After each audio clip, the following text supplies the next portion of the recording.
I'm going through this stuff really fast. If you are lucky enough to be one of my students, we're going to go deep into this stuff because I truly believe that if you understand your history, like Marcus Aurelius said, you can see the future. And that's why we're going to go deep on this stuff. And so I want to finish with a great video that I recorded with Andreas Antonopoulos. This is back in 2015, when he was just trying to explain to me the future ecosystem of DeFi, and yet it wasn't even called DeFi yet. And yet Andreas was smart enough to realize this one concept. And he said, Brian, if Bitcoin is email, what I'm talking about is the internet of money.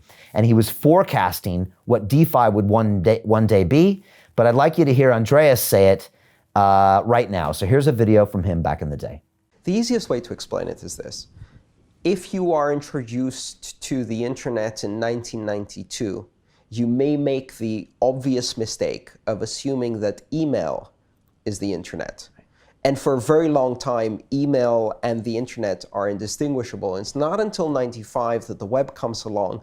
And when you have two major applications on the platform, that allows you to see the platform. Until then, when there's only one application, you confuse the application and the platform. Bitcoin, the currency, is email. It's not the real invention. It's the first application of that invention. So Bitcoin as a whole is not just money for the internet. It's the internet of money. And currency is just the first application on the internet of money.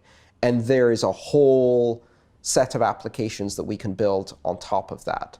So when I read the paper, that's what I started realizing. This is a platform, and on top of it, you can build decentralized trust mechanisms, and currency is the obvious first application.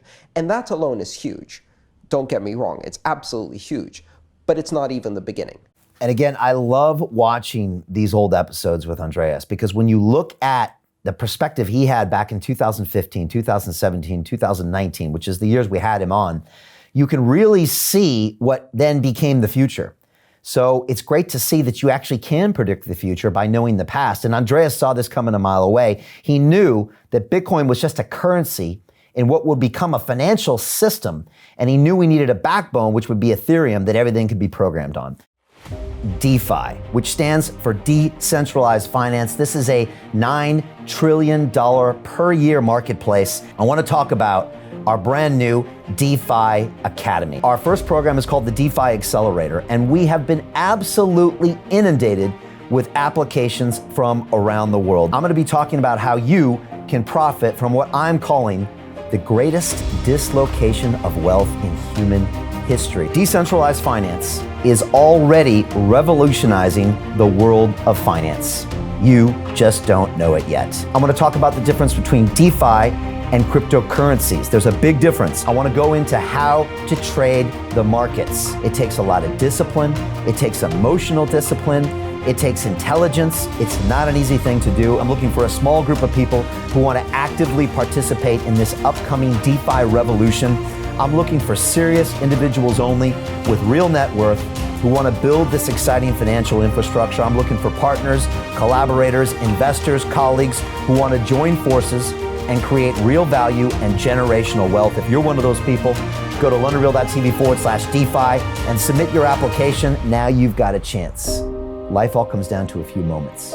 You have a chance now to join me on this incredible adventure for the next 10 years. It will change your life, the lives of your children and grandchildren, maybe the life of billions of people on this planet. What are you going to do?